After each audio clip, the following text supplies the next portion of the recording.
Dee gets cursed with Topsy and Bopsy. Ruby and Wilstina add another layer to their already weird relationship. And Tig comes back from the future and conjures a Shoggoth.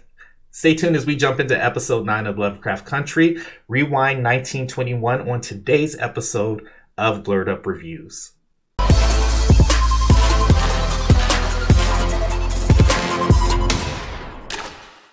Welcome back to another episode of Blerd Up Reviews, where we talk about all things movies, music, TV, and gaming, all with a blurred twist. We're your host. I'm Monique. And I'm Killer Cam.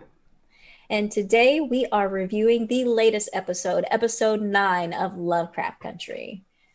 I don't know about you, Killer Cam, but I'm so ready for the finale, but I'm not. It's bittersweet because it's like I want to see how this story ends, but then again, it's also like, where am I going to do with myself on Sundays? Right. This is it. Like, I feel like this show was like insecure to me. Like, what am I going to do with my Sundays now that it's not on? And it's like a double whammy for me personally. It's a double whammy for me because not only we have one episode left, but it's the last episode we'll be reacting to in a while. And again, we've been very fortunate to build up a nice little community of other blerds, I guess you would say, to comment and share and just, interact with us regarding this show. And that's going to be coming to an end. So I'm a little bit sad about that. I do definitely want to highlight a few of you because, again, you've been riding with us since day one. Of course, we've got Kamara. We've got Margaret Highsmith. We've got Mary Miller. Queerly Beloved. We've got some new followers by Ramona Says.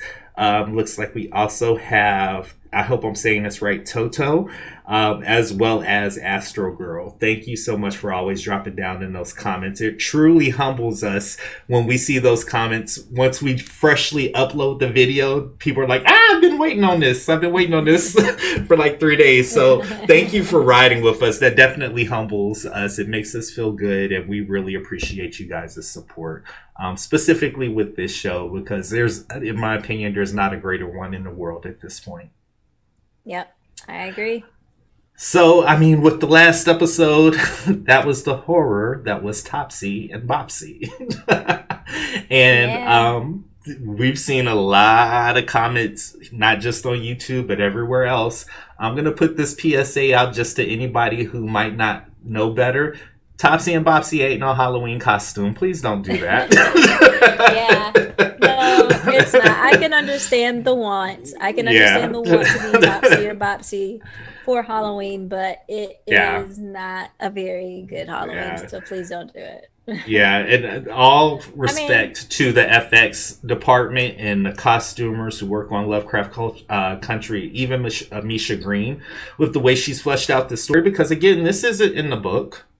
This isn't in the book. The book's a great foundation, but a lot of these things that we're seeing on a week-to-week basis are creations of Misha Green and her writing team. So definitely a shout out to the FX team, because you guys are definitely pulled this off. And I know it looks cool, guys, but don't make this a costume. If you wanna do it inside your house where you're not taking no pictures, and nobody's gonna be taking no pictures of you, go ahead and do it. However, if that is not the case, please don't go out dressed like Topsy and Bopsy. Definitely. Okay, so let's jump into this episode because there's definitely a lot to get through. Before we do that, though, again, thank you to everyone who's subscribed, who's supporting us through the show. And if you are new and just running across this channel and this series, thank you again. Please make sure you hit that like button, that subscribe button. That lets us know what type of content you guys want to see. It helps us rank higher in the YouTube algorithm. And also, it just feels good for us to see it. Again, drop down in those comments. Join the conversation because we do read them. We do respond to them. And we'd love to have you in the Blerd Up family. Yep. All right. Episode 9. Rewind 1921. This episode opens with exactly how I felt about the last episode. Basically, they're throwing blame on each other about how Dee got to where she is.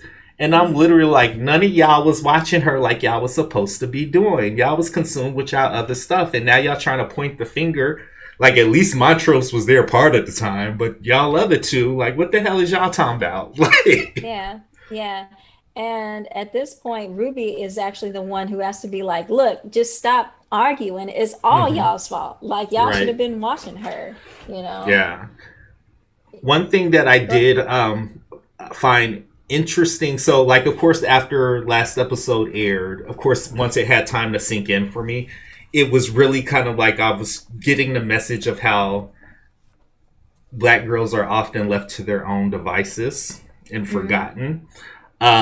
And then in this episode where they're like kind of throwing the blame around and everything, it also clicked in my head like, what if that was part of the Lancaster curse?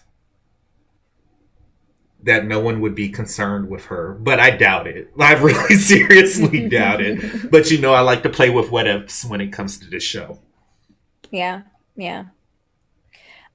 So they're sitting in, George's apartment trying to figure out a way of how they can save Dee.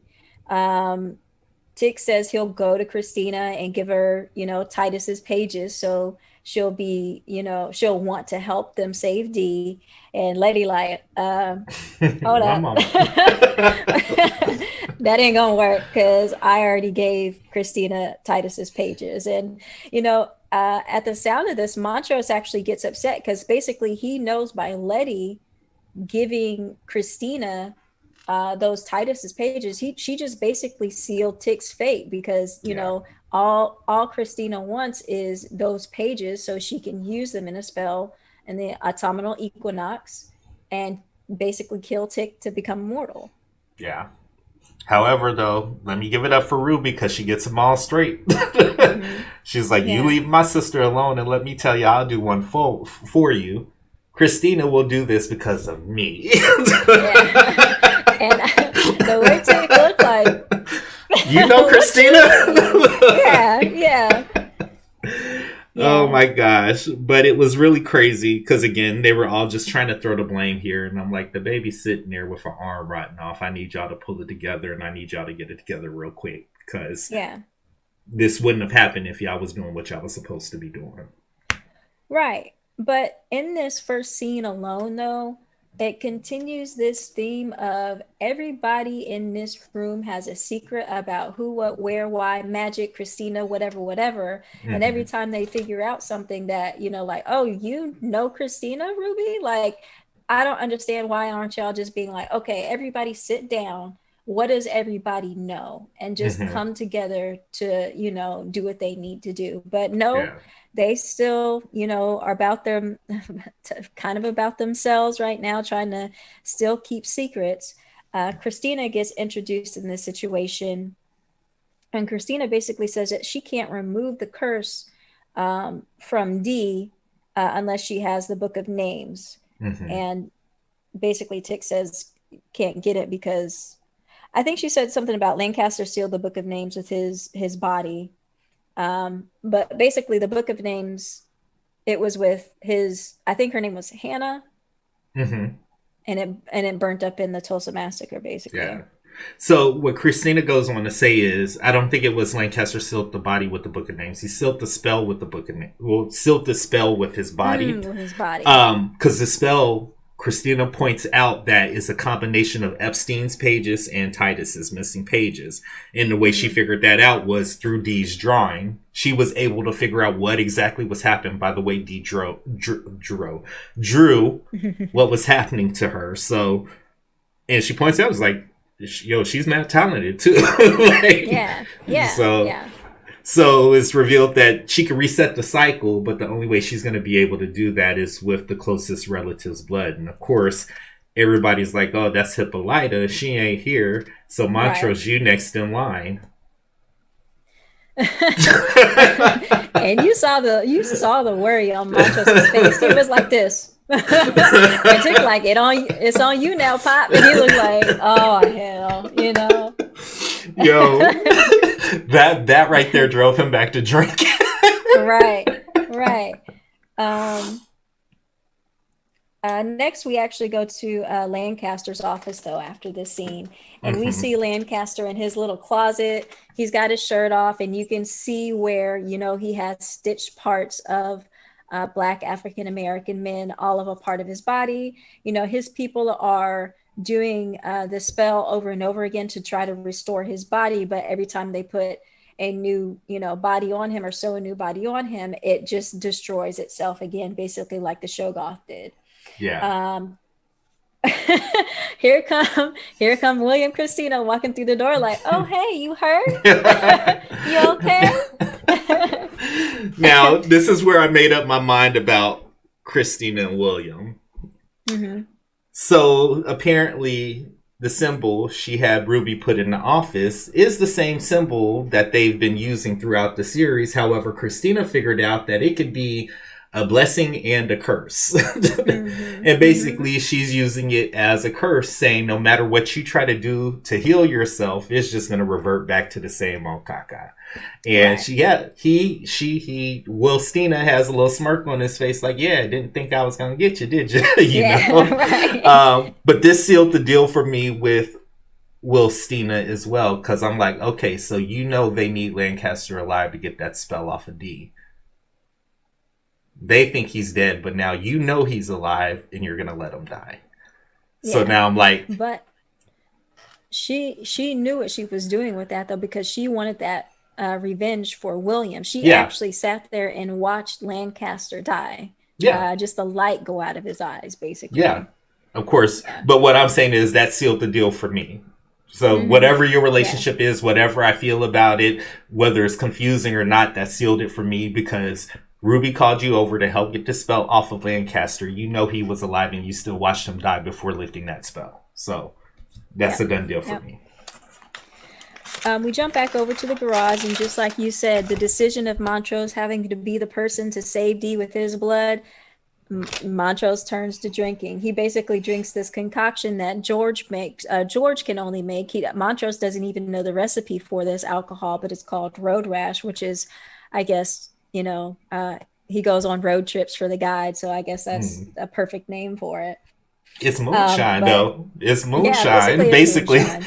And anybody who's ever had moonshine, it's literally... Tick was not lying when it said it tastes like gasoline or something. Yeah. Because that's what it does taste like. It tastes like rubbing alcohol or gasoline, and literally all it takes is a swallow and you're going to be hot all over. Like... Mm-hmm.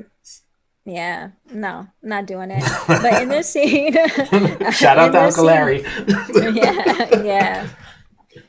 Because that stuff is too much. But basically in this scene, Montrose, he basically feels that, I'm not going to say the right word for it here, but he feels everything building up. And he actually tells Tick in this scene that, hey, you might be George's son. Yeah. Like, I can't hold this in no more. Y'all putting a lot of pressure on me right now. And I can't. You might be George's son. Yeah. While they're having this conversation, Leti walks in, and Tick basically says to Montrose, like, do you know how many times after you've been whooping me that I've come down here to hide with Uncle George that I wished he was my father? And I was like, Tick, yo, really? Like, you might have felt that way, but he was already fragile. Yeah. This was the opening of a door that I really was waiting to happen.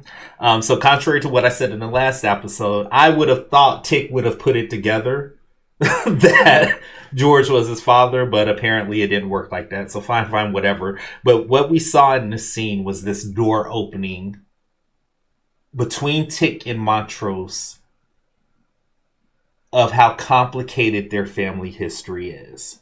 Mm-hmm. And Tick is in his feelings, rightfully so. He has a right to be in his feelings to an extent. But I also feel like now that this door is opened, he's going to start to understand the dynamic of his family, why things are the way they are, and hopefully grow up just a little bit. Because I still feel like there's a part of him that is, which again, rightfully so, he's got the right to be mad, but the way he has these outbursts at the most inopportune time is just ridiculous. Y'all supposed to be helping Dee right now. You got a new piece of information that might help you help her. Let's get with the shits. Let's get with the program. But then, of course, Hippolyta walks in, is like, D is sick, and I'm like, girl, where you been at? Where have you been? Where have you been? And I actually have a theory about this. I'm gonna wait till a little bit later, but yeah, she late. Yeah, she mad late, but she came in there like gangbusters. Like, what y'all do to my baby? Yeah, Like, which is yeah, what she should have been like. So yeah.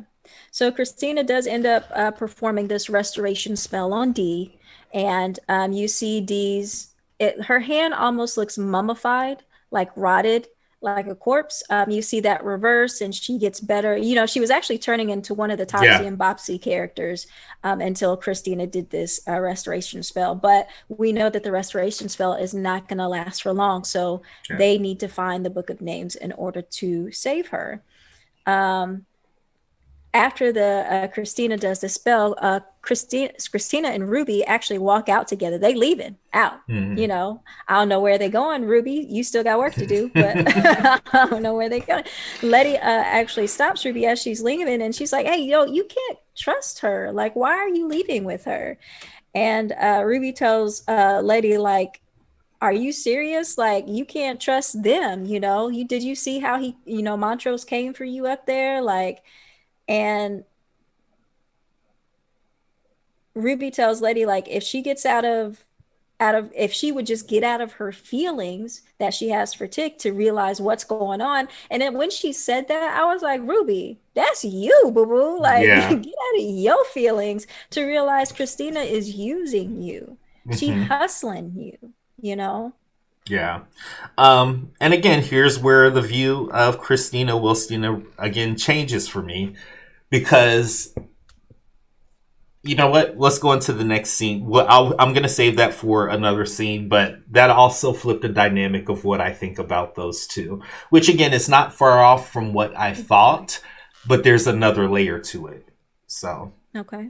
All right. um, Well, Letty does tell Ruby also in this scene that, do you know that Christina's planning on killing Tick, to get immortality? And, Ruby didn't know that piece. So basically, she still goes with Christina, and that's the end of the scene. yeah. Um, we cut back to Hippolyta, and she's taking Dee to the observatory. She's like, Mm-hmm. listen, I know what to do. Going back to the machine, we're going to get that book. Well, the book's marked up. No, well, we're going to go to where the book was last seen. We're going to go Mm-hmm. we're going to use this machine to go into the multiverse, which it turns out that's where she's been this whole time. For a total of 200 years, she's been on Earth 504, naming herself whatever she wants to be, gaining the knowledge. And when she comes back, you can see it in her face that she's lived multiple lifetimes. Mm-hmm. And she knows exactly what she's going to do to fix her baby. She's got infinite wisdom, Infinite possibilities. infinite possibilities, basically. Right. And they're all Right. looking at her kind of like, Yeah. But she basically was like, y'all need to stop all y'all hee-hawing and get in the fucking car, basically. right, basically. And I believe that was really what she said. Yeah, Like, that's what she said. But next scene, we do jump back to Ruby and Christina, and Ruby's downstairs with the William and Dell characters, who's is Hillary, who basically Ruby turns into Hillary as. mm-hmm. But Ruby's sitting down there, and Christina comes down, and she's like, what really happened to Dell? Why is she in this comatose state? And Christina's like, well, your sister hit her over the head with a shovel, which, going back to episode 2, I believe that was, Letty did hit her with a shovel. But Ruby is basically, she's like, I know that you're using me, game recognized game. Like, my mother was a hustler. I know when I'm being hustled. Mm-hmm. And Christina actually tries to talk her way out of it, to say, this, I've given you this, I've saved D, da da da da. And Ruby's like, I don't want to hear all that, because you still end up getting what you want. So yeah, let me basically know what you're all about. But she does it, Christina. Mm-hmm. No, go ahead. Oh, I was going to say, Christina does admit that she does need Tick's blood in order to become immortal, and in order to get his blood, she does have to kill him. Yeah. Mm-hmm. So again, the dynamic just solidified here, but it changed again for me because I'm like, okay, Christina says everything that I've done has been meticulously planned out. Mm-hmm. However, she also says, I never lied to you, which she did Mm-hmm. not. So Mm-hmm. Christina's been doing this whole plan of hers, but she didn't. And I think I said this in the last episode. She didn't bargain the things to happen with Ruby the way that they did. Mm-hmm. So when they're discussing the long term plan, she says there's two variables here. At the end of the day, as soon as Tick left Arkham, I knew he was going to end up going back there. That's how I Mm-hmm. wanted it to be. The only two Yep. variables here are time and now you. Yep. Yep. So I was like, so she didn't bargain for Ruby, but then also I started to see Ruby for who she was as well. This is a two-way usury happening. There's no Yep. poor Ruby in this situation. They're using and getting what they Each need other. from each other Mm-hmm. at this point. Because of course Ruby turns off the life support on Dell and she's like, girl, I want to be a redhead. Right. which is a which is a callback from the book because she Yeah. actually does turn into a redheaded white woman in the book. Yeah. So I Yep. was like, all right, here we go. Here we go. How's this going to work Yep. out? Because basically she said, you can kill Tick, do whatever you got to do. Don't hurt my sister, Yep. Yep. you know? So they're And in it. actually, They're Chris, using each other. yeah, Christina actually promises to hurt Letty, but I actually do. I think that might be Letty takes Montrose saving grace, that Christina might do something to hurt Letty, and then Ruby's gonna have to realize that, she's Mm, gonna have to let Christina go. But we'll yeah. see. We'll have to see. I don't know because again, I'm still of the mindset. If one thing about Christina is consistent, she hasn't told a lie. Hmm. She doesn't lie. She might find a way to skirt around it, but or indirectly make it happen. But at this Yeah. point with her, she's face value to me. Both her and Ruby are face value to me. Yeah. So now here was the other weird shit that happened. So in the next scene, I'm sorry I'm cussing so much, but this was a very emotional episode, so you're gonna hear some cuss words here. But they go to Kentucky to the observatory. This is not the same location. No, This is I not the actually same caught that as location. well. The And last location was in Kansas, right? It yeah, was in Mayfield, Mayfield. Kansas. This time And they went to Mayfield, Kentucky. now we caught this in one of our earlier episodes Mm-hmm. because there's a callback from when Captain Lancaster was in his office and he was talking about the Winthrop Observatory in Kentucky. So this is where everybody pretty much assumed Hippolyta went when she went to the observatory, but no, going back to her episode, she was in Mayfield, Kansas. So Mm-hmm. at this point, I'm kind of thinking maybe something about a parallel Earth at this point. That there, Exactly. and maybe that's why Hippolyta took so long to get back to where they are, because she went back to her Earth, and then when she realized there was, it wasn't, something else was going on, she jumped to another Earth. I see Maybe. you, and that's exactly what I thought. Because immediately when I recognized that, I actually went back to look. I went back to look at my notes just to make sure I wasn't making that up. But once I confirmed it, I was like, so when Tick came out of that portal, that's not the Earth. I felt like that wasn't the Earth Hmm. that he left. Is that what you Hmm. were thinking? Yeah, yeah. Like I think that that would be the only reason for, unless it's just really, I don't know. Shitty They're writing. too meticulous. They're too meticulous in this Yeah, this isn't a show. mistake. Yeah, this isn't a mistake. I think there's something with that, and I think that might be the thing where they're just on a different Earth right now. But Yeah. you But know, that also changed a bunch of other stuff for me. So I was like, well, who's to say the version of the book that Tick has plays out the way this one is going to play out? So again, it's hmm. one of those situations where I'm excited to see this next episode, but part of me is like, no, I don't want to. Leave me Right, here. right, right. So I'm Um, glad you caught that too, though, because at first I was like, am I crazy here? Like, Right. Because I remember we had a discussion about it where I was like, well, Captain Lancaster said it was in Kentucky, but she went to mm-hmm. Kansas. So I'm not, yeah, that's when, yeah, I caught it. I caught it. Okay, But cool. we do see outside the observatory, Montrose is out there and he starts to hear all these voices tick. his father and everything.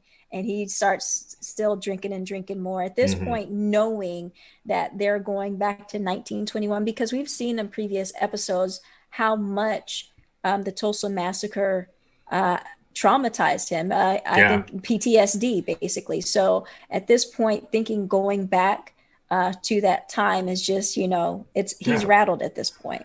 I mean, there's been clues and hints throughout this season of how badly he's traumatized from this. When he was burning the book, he said it smelled like Tulsa. Every time he smells something Yep. burning, he's like, it smells like Tulsa. So, I Yep. mean, again, this episode, I'm watching it and I'm like, man, the floodgates are about to open for Montrose, and it did Right. not disappoint. Right. Right. Um, Um. mhm. Go ahead. I was just going to jump to the next scene, Hippolyta fixing the machine, and Yeah. there's a scene between Montrose and Leti, and Montrose kind of, so it's like Leti's trying to justify what she did to get the invulnerability, and she's like, I needed to, and Montrose like, yeah, I know you pregnant. He's like, I Yeah. know you Yeah. pregnant, but I just need you to understand that once this goes down, you've had a hand in killing my son, and Yeah. I can't reconcile that with you. Yeah. Yeah. But basically, he says, once you have a child, you will understand that yourself. Hmm. Um, but I actually want to go back just a tiny bit, because before we actually go to Leti and Montrose, Hippolyta and Tick are fixing the machine. And there's a point where Hippolyta says, Tick, weave the red and white wires like I taught you how to French braid Dee's hair. Yeah. And you see how much of effect Montrose has had on his life, because he paused for a moment and he looks up to where Montrose is, and Hippolyta sees him and she's like, it's okay. You can go ahead Right. and do it. So basically, he knew knowing how to French braid would have got him in trouble with Montrose. Dang you, I was saving that one. Oh, sorry. No, it's all Sorry. good because I mean it's a theme. It's a theme in this episode. And again, it's like it comes back to these gates just kind of flooding open. But Mm-hmm. the other thing that I was like, oh shit, Montrose let it slip that Letty's having a boy. Yeah. Yeah. Yeah. She just kind of But looked like but Letty also slips to Tick that she knows later on too. So we'll yeah, talk about that later. yeah. um mhm. So they get the portal up and working, and Hippolyta's like, it needs a motherboard. Now I'm like, I know she done been. And everybody's like, what's a motherboard? What's a motherboard? She's like, Me. it's this. Basically, she basically pulled the Mike Epps in Resident Evil 2. Bitch, my shit is custom. Look. Right. But Right. basically, she's going to use the tech in her arm to navigate the machine, basically. Mm-hmm. Mm-hmm. Um, Um, mhm. no, go ahead. Well, she uses a picture that Montrose carries around of his wallet of Dora, George, and himself, and she uses that to basically navigate. But also, Montrose gives her this piece of information in terms of the Stratford is where their dad used to save up, so they could take them there once a year to, Hmm. have a nice dinner. And he continues to try to talk, but before he can even get anything out, Tig is like, let's go. Yeah. And I'm just like, dang, Tig. Like, Montrose is just trying to, Yeah. he's got so much emotion building up right now, and he's trying to handle it the best way he can. And Tick is just like, come on. You can see him falling apart. Like you Yeah. could literally see him falling apart, and then the way he's talking, he's falling apart, and they're slipping in all of these flashbacks in his mind in audio form, and Mm-hmm.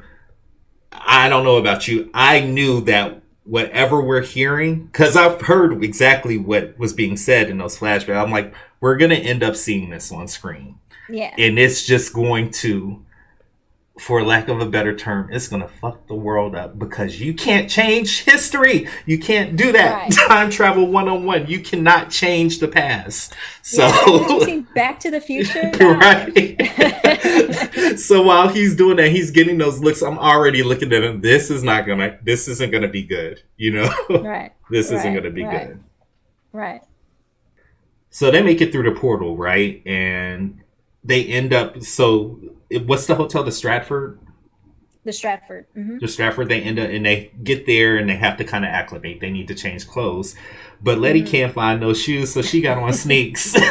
Yeah. Yeah, I thought that was pretty funny. She's like walking around with sneakers on. Mhm. And the way somebody looks at her later, like, had me busting out laughing. Um, but yeah. So they actually they hear in the Stratford that there's two girls there. They say the Booker T. Washington school prom has been canceled. And, that's Montrose's cue because he's like, that happened hours before the mayhem began. So Yeah, they gotta hurry up. yeah. Yeah. Um, he loses it again. Again, more flashbacks of what he encountered back in that time, and Hmm. Tick just loses it again. Like, Yeah. and I'm like, dude, I. Part of me can't even say I get it anymore. It was like you see he's falling apart. Like he's Yeah. like, oh, you drinking and we supposed to be doing He's this. like, I'm like, he like calls him pathetic. Like yeah, I couldn't even think of my father, even if it was somebody who wasn't really biologically my father, but just hmm, raised me. I couldn't even just be like to say these words to somebody that you're pathetic or you're a drunk, once we're basically he says once D yeah, is safe, we're done. Me and you are done, you yeah. know. Hmm. Um, he quickly jumps out of that though because it starts to sink in now. So this next scene is basically Montrose getting his ass whooped in the front yard by his daddy, Yep. and basically his father caught him trying on George's tuxedo top, which apparently was expensive or whatever. But when he had it on, he had the corsage like Corsage. in his ear and his hair, and of course that was too feminine for his father's taste. So he made him pick a switch and is beating him in the front yard. And they're watching this and Montrose knows what's happening. He's Yep. watching it and remembering it and watching it while it's happened. But you see the look on Letty and Tick's face, and Montrose trying to rationalize. He was like, "No, I deserved it." And Letty's Hmm. like, "No, nobody deserved that shit." Right. Right. Um, and then out of nowhere, Tick's mom comes out and defends Montrose from the father. Hmm. And their daddy looked like he was trying to whoop her, and her dad had to come out and was like, "Listen, I don't care what you do to your kids, but that one right there, that one right Right. there, she mine. You're not gonna do Right. that." Right. So Montrose, little Montrose runs off, goes on about his business, and then Dora get in George's ass like, "What's wrong with you? Why Why didn't you you just say standing there nothing? looking?" You Right. know, and you immediately And start to understand the relationship between the three of them. yeah, and I kind of think this gave me a little bit of insight to think, is that the reason why Dora married Montrose? Because she felt like she had to protect him, because Absolutely, nobody else would. You know, Montrose does end up saying in this scene that, because Dora says, You're not helping Montrose, but Montrose, the older Montrose says George helped him more than anyone else, yeah. has. And that comes back later on in the episode. Um, but basically I felt like in this scene I actually understood why now she married Dora instead of George, or Dora married Montrose instead of George. Right. And we'll come back to that at the end of this episode because Hmm. it definitely plays into this episode and it speaks volumes as to where they sit today as a Hmm. family. Um, so, of course, grown up Montrose now runs off. And they're like, oh, he's going to warn George. He's about to change history or whatever. This is the shit I got a kick out of. So they getting ready to split up. Letty hotwires the car. Right. And I'm like, you just a little thug, ain't you? You a gangster. But yeah, but this is where she does let it slip to Tick because they hear some gunshots and they just, after hearing the gunshots, Letty and Tick look at each other, and Letty says, we should name him George. Hmm.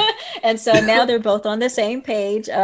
Yes, she's pregnant. Yes, she's having a boy.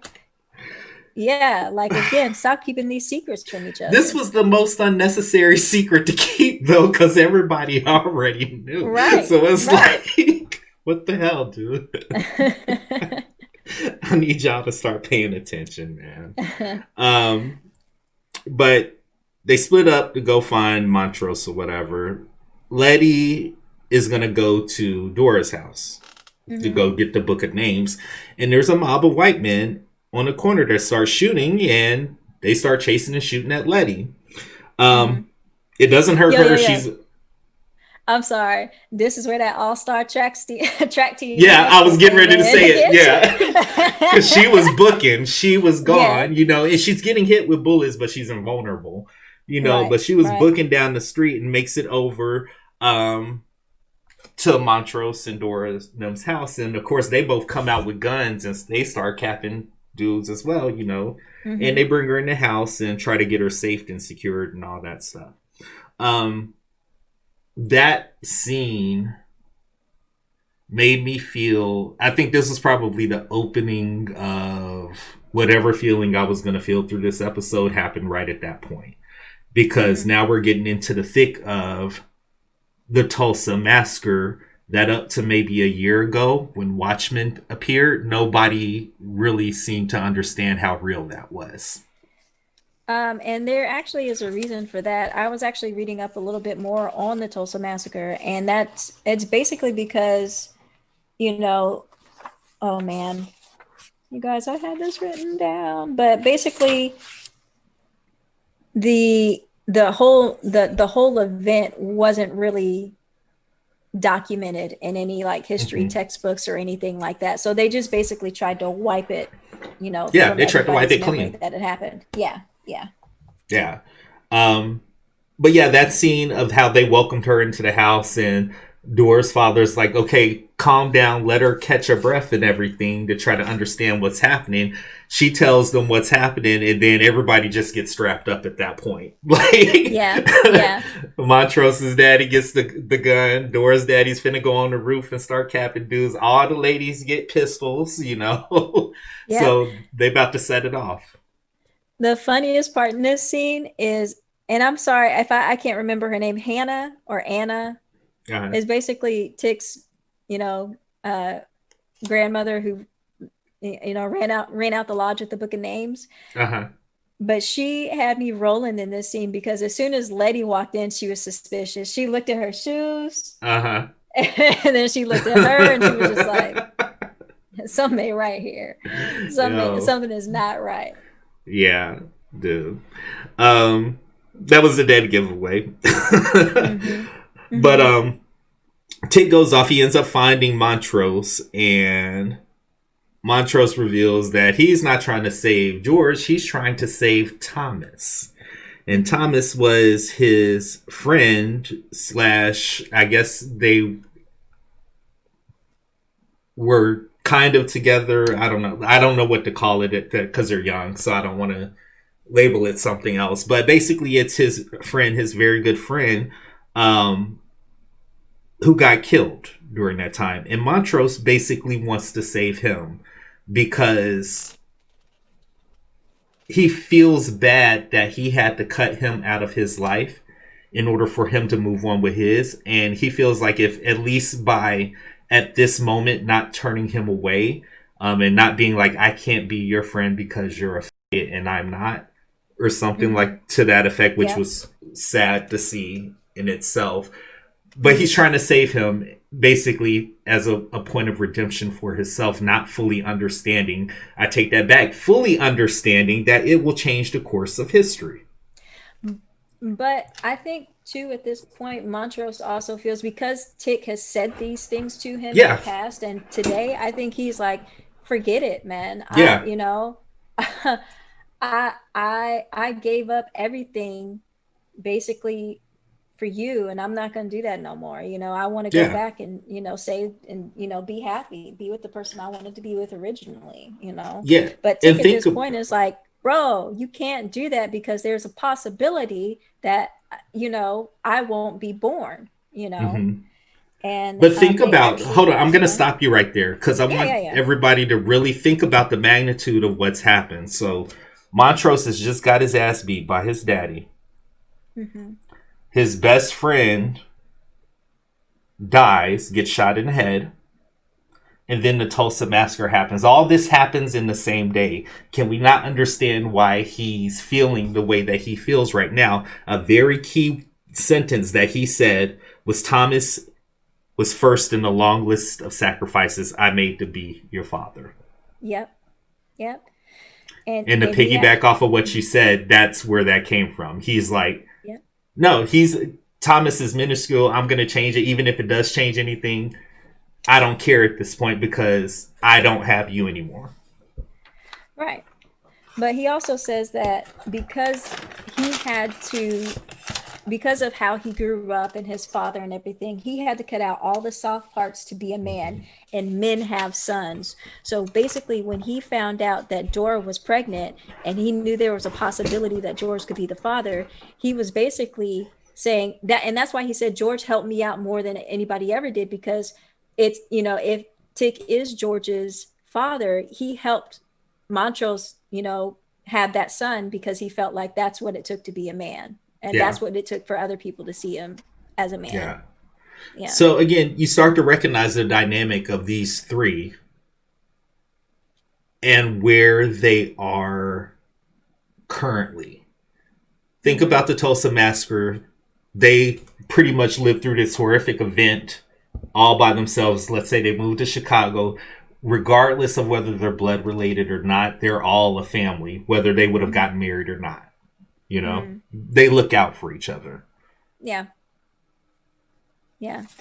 There is a scene in between here where we see Leti back at Dora's house, helping the family, Dora's family, fend off, these people from coming into the house. She does actually have this little side conversation with one of Dora's friends, which is really kind of sad because Dora's sister was basically saying, like, is everything, everything's going to be okay, right? Everything's going to be fine. We're going to get through this and yada, yada, yada. And all Leti can do is just basically say, yeah, everything's fine. It's going to be great, knowing that they're all going to die basically that night. Yeah. She actually begins to look around the house for the book, and Hannah catches her and was like, I knew you. She had that gun. I knew you was up to something. What you looking for, Now, wait, was that Hannah or was that one of her descendants? I don't know. I don't feel like, I don't think it could. Yeah, I don't think it could be Hannah because timelines. Okay. I don't think Hannah was Titus. If it was Samuel, then they could say so. But anyway, she's a descendant. You're right. Yeah, but basically, Leti ends up telling, I don't have a name for her now. Leti ends up telling her. I just called her, I wrote down Nanny. I wrote down Mama. Nanny. Yeah. She ends up telling her, like, hey, I'm from the future. Your grandson, I'm pregnant with his child right now. We need the book of names to save him, Yeah. And at first, Nana's kind of reluctant, but, Leti gives her some more clues in terms of the family mark that's on them and everything. And, at that point, Nanny's like, well, girl, you should have said something from the start. Let me show you where this book is. Oh, my gosh. So this was actually a really, and I know why they did this, because they were amping up the emotion of this last part of this episode to a point, because I know that they wanted to evoke a certain response from the viewer.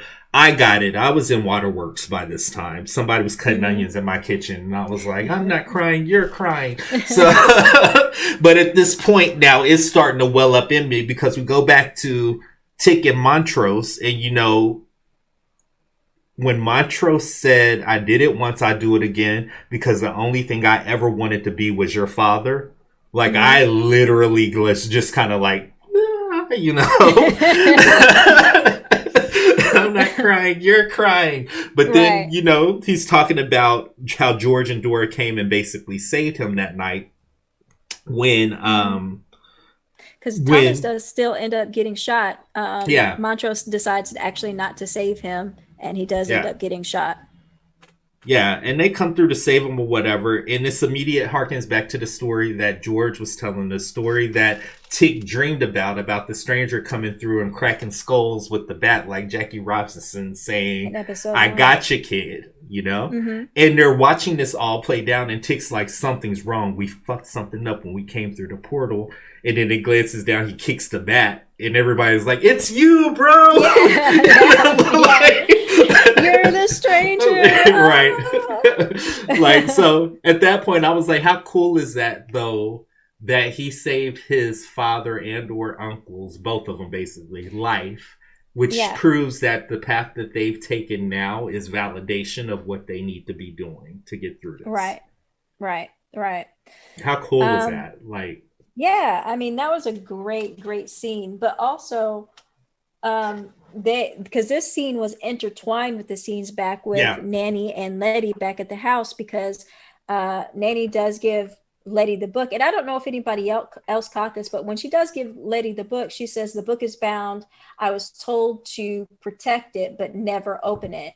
Mhm. And I put a question mark there, like who told you to protect it and never open it? Was it your family or was it somebody else? So I would think it'd be her family, but I feel like Yeah. there's sometimes, yeah, something might be, jump up later You on. never know But mhm, with this show. You never really know, but she did give her the words she needed to do what she yeah, needed to do with the book. So, yeah. And I'm sorry, another thing, it also made me think about like if it's not her family who told her to protect it, if Christina somehow, some way was able to, and that's why she felt comfortable enough to do away with Lancaster and mhm. I don't know, You never because she know. knew it would come back around. Again, she said everything she's done has been meticulous. Right. This might be part of her plan to get the freaking book. She might Yep. need the book, and this is what she knew she needed to do to get it. So you Yeah. never know here. Like she knew that they were going to go back in time to get the book, so she didn't have to worry about it. All she had to do was wait for them to bring the book of names to her. Yeah. Yeah. So like you said, because these scenes are being woven together, so we're gonna be Hmm. going back and forth. You guys, apologies for that, but that's how it was. Um, Tick goes back, cracks skulls. I got you, kid. Big impact throughout the remainder of their life. Goes back to Letty, and something that I don't think we caught out was Nanny's realization of why this was true. She says, "So you came back to get the book, which means we don't make it out of this. We die." And Hmm. at first she's Yep. like, "Oh hell no!" She runs to go. She's like, "You can't do that." Yeah, She you was can't like, take the past. so it comes back, and she gets the realization that she says, gives Letty the book, and she says, "Your grandson, he will be my faith turned to flesh." I Hmm. lost it again. I lost it again because I couldn't help to look at those characters and not think about our grandmothers, not think about our grandfathers, not think about like our great uncles and stuff. You were young at the time, so you probably don't remember them, but I remember them very well. And just seeing Hmm. that family and the way they were caring, I'm about to cry now.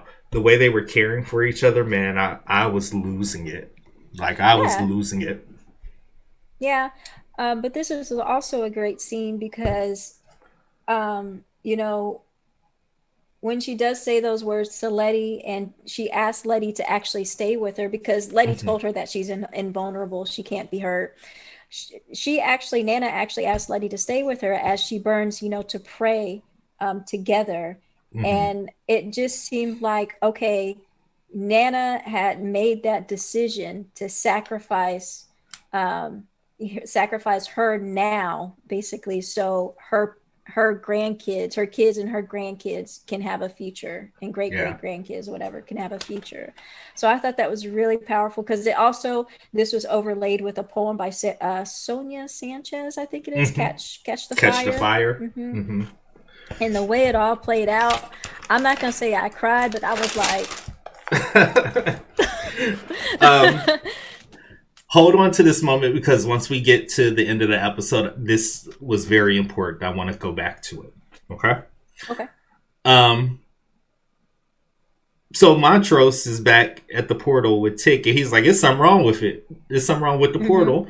Tick jumps through, and Hippolyta is short circuiting. She can't Hmm. hold it any longer. I mean, like she's up in the air at this point. Her eyes are white, and she's trying to hold this Yeah. portal open, but Montrose is still on the other side. Letty ain't nowhere near it, so Hmm. they're trying to figure out a way to basically keep it open long enough. Hmm. Unfortunately, it doesn't work. It closes. Montrose and Letty are still on the other side, but they do get it back open. Yep. Yep. Hippolyta again, she's short circuiting. Her hair goes blue, and she fully becomes Orinthia Blue at this point. Yep. Because Tick is like, do it for D, and she's like, ah, Yeah. that's my baby. But it also kind of led me to believe that, so this was known, whether it's known or not, because I'm still not sure that maybe Montrose isn't his father. I think George is Tick's father, but it also kind of reinforced that Hippolyta already knows this as well, because he was able to bring her down. Mm-hmm. There was a nurturing look that they had between each other, and the way Tick was caring for her when this was happening, where I'm like, okay, her teaching them the French braid D's hair, this is something that all the adults in the family knew about, which again goes back to family history. Sometimes when we're looking at the adults and when they do certain things, we don't understand the history behind it, and sometimes we just need to stay out of grown folks. Yeah.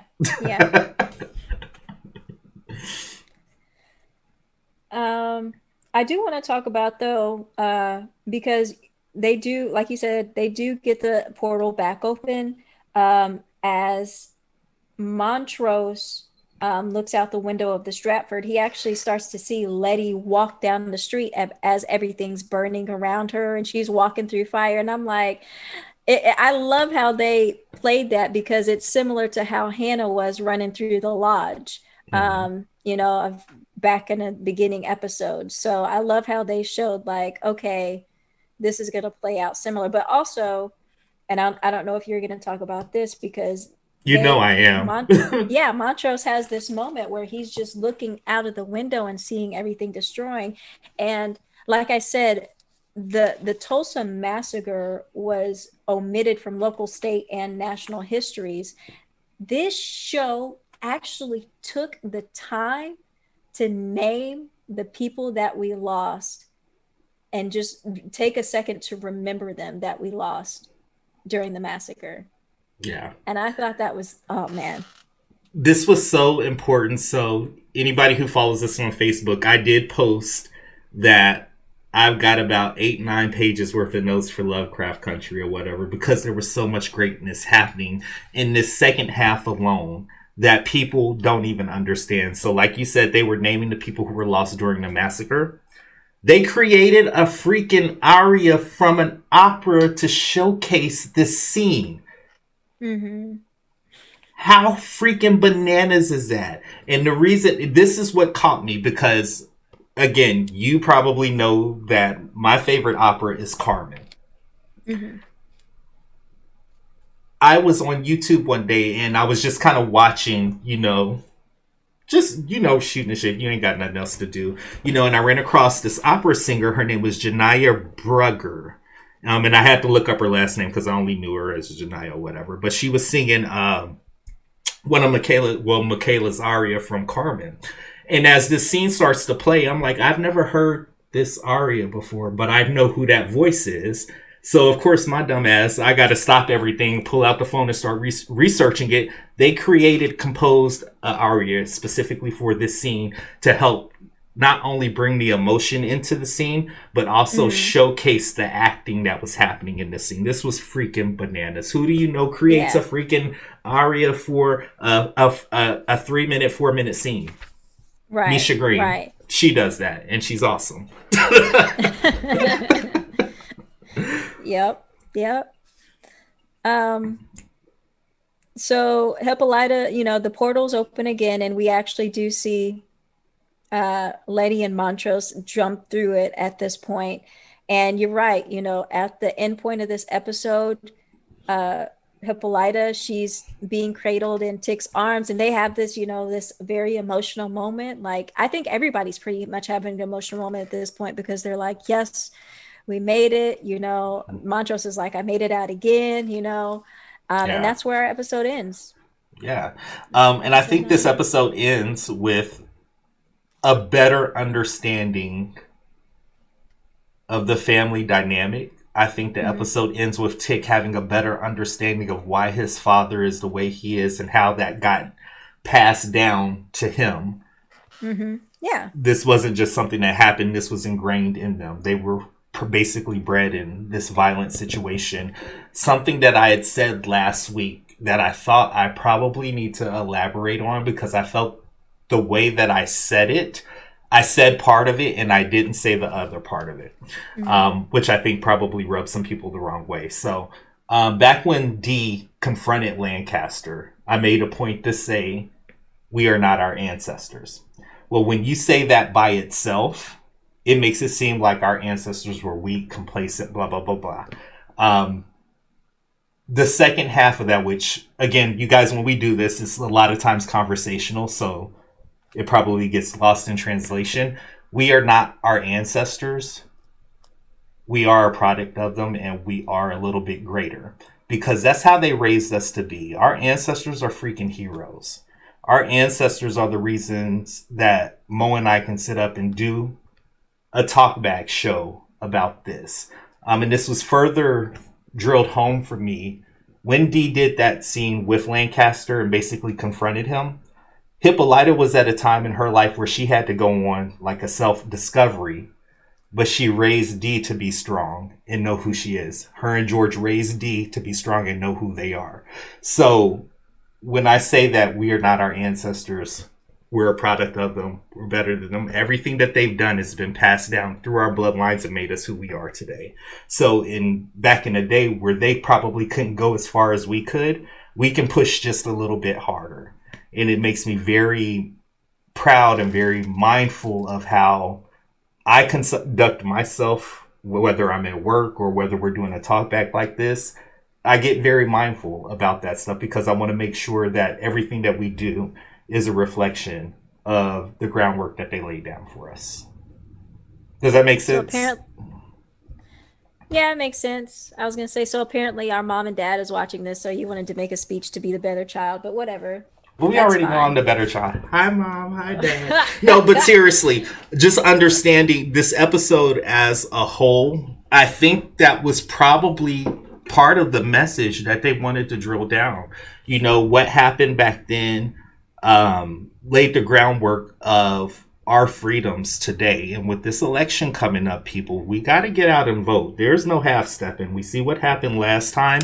Our ancestors, our relatives, our elders fought for us to have this right. We can't not use it. We cannot not use it. Over to you, Mom.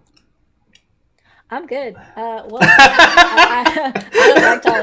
don't like talking politics with people. I'm not talking politics. I'm talking about rights. I'm talking about things that I do agree with you, though. We do have to. I mean, our ancestors fought for us to right to vote. I definitely think everybody who can go vote should vote in this next election. It's our right. It's our duty. We have to do it. I don't go any further than that, though. Of course. But again, going back to Misha Green, man, she's on time every episode. She's on time every episode. And again, I'm excited for the next episode. But man, I am going to miss this show. Hoping we get a season 2 because, again, Misha Green has the ability to extend this out another season if she wants to. She's already done it with the second half of this season. Will it get picked up? I don't know. Will it branch off to maybe another show? You know, there's plenty of writings out there, again, that could be based on Lovecraftian lore, but told through an African-American perspective. It can go there. So, I don't know. Yep. I agree. Parting shots from you? Anything you like to say? Anything you like to revisit? No, I think I'm good. I'm just excited. Again, excited but sad about the season finale next week. I want to see how this story is all going to come together. And I'm hoping that they give that to us. And I'm pretty sure they will in this last episode. However, again, after this Sunday, man, what am I going to do with the rest of my Sundays? I need something else to come back on. Insecure or something else. I know there's a lot of the shows. I know there's a lot of the shows out there that we can watch and that we will watch. I don't want to. I wish with such good quality with this Lovecraft Country show. Yeah. I just feel like any other show I watch at this point is just going to be like, I wish this was Lovecraft Country. Yeah. Oh my gosh. Well, I tell you what, guys, again, it's definitely been a hell of a ride. Again, we've got the next episode, so we hope you come back and see us. If you stuck around this long, please don't leave without hitting that like button and that subscribe button. We would truly appreciate it, but we will definitely check back in with you guys for episode 10, the season finale of Lovecraft Country. Again, we're your hosts. I'm Killer Cam. And I'm Monique. And we'll see you next go round.